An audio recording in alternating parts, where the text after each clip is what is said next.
Welcome to Howard's Opinion, the podcast where we dive into the world of sports and give you my unfiltered take on the latest news and developments.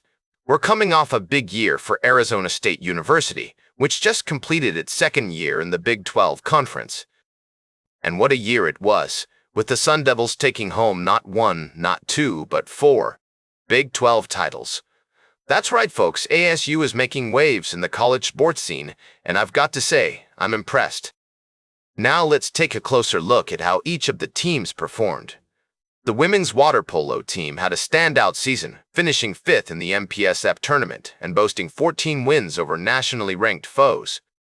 And then there's the women's beach volleyball team, which started the year off 10-0 and registered 10 wins against ranked opponents. But it wasn't all smooth sailing for ASU.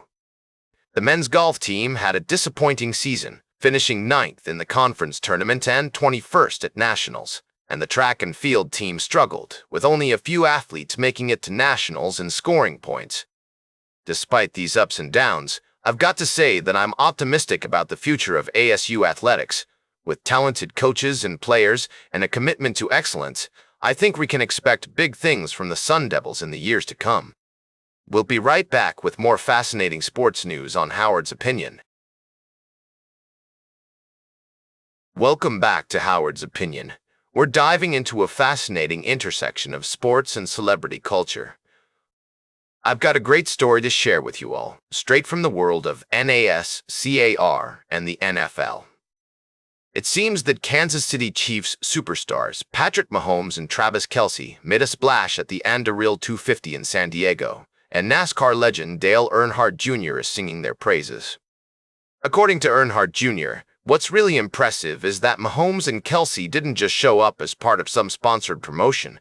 They actually reached out to NASCAR themselves to get tickets to the race. That's right, folks. These two football giants are genuine fans of racing, and they wanted to experience the thrill of the AIDailyPress 250 firsthand.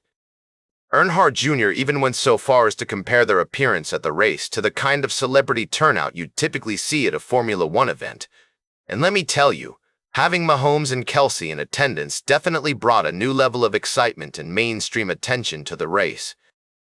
It's always great to see athletes from different sports showing appreciation for each other's disciplines, and who knows, maybe we'll see more NFL stars at NASCAR events in the future.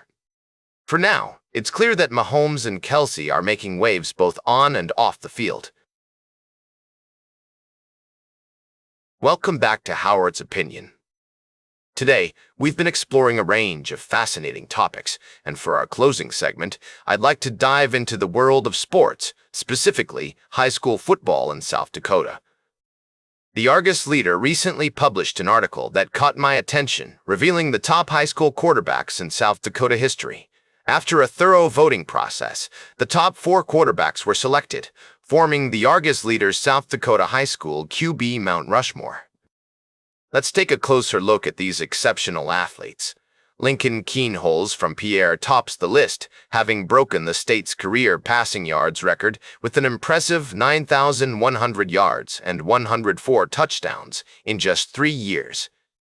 He led his team to 3 consecutive Class 11 AA state championships and has committed to playing for Ohio State. Kienholz's achievements extend beyond football. He was also an all-state basketball player and the 2023 SDHSBA Class A Baseball Player of the Year.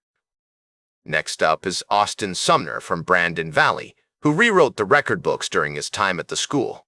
He holds records for passing yards and touchdowns, including 7,612 yards and 88 touchdowns.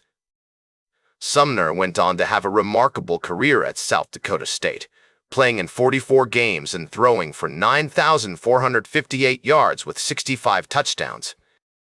Brody Schafer, currently playing for Sioux Falls Lincoln, has already made a significant impact in his 2 seasons as starting quarterback.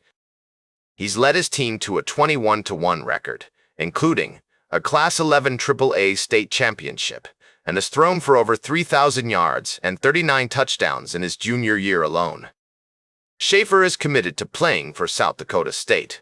Lastly, we have Neil Graff, the oldest member of this Mount Rushmore, who played for Sioux Falls, Lincoln back in the 1960s. Graff was an all-state selection at quarterback, led his team to a state championship, and went on to play for Wisconsin, setting career records for passing yards and touchdown passes. He was even drafted by the Minnesota Vikings in 1972. These four quarterbacks have demonstrated exceptional talent, dedication, and perseverance, earning them a place in South Dakota's high school football history.